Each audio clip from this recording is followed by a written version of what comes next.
Hello everyone. In our previous videos, we have seen how to install Windows subsystem for Linux for Windows 10, and then we have seen how uh, Ubuntu you can install on your system. Now this time I'll be showing you how you can check whether Git is already installed in your system. If not, then how to install. If installed, then how to upgrade. So let's start. The first thing you need to do is to open your Ubuntu app, your bash environment, and then what you need to do is to check whether Git is installed. So let's Git version. Yes, here it is. You can see that your Git is installed. So all good.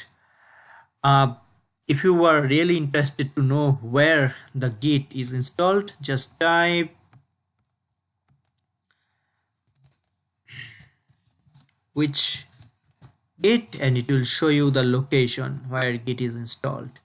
Now suppose you are interested to upgrade your Git version or install your Git, then what you need to do is to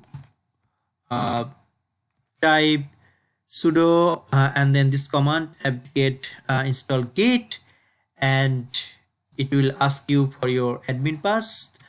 Look here, you are using sudo just because you are working like an admin, so just type your password. Done. So it will upgrade if needed or install if needed. Now here we are using the most newest version, latest version, so no upgraded has been made. But if your version was old, then you may need to upgrade your version. So that's how you can check whether Git is already installed in your system, or if not, how to install, if installed, how to upgrade. So thank you for watching. If you have any questions or comments, please feel free to send me an email. Thank you. Bye.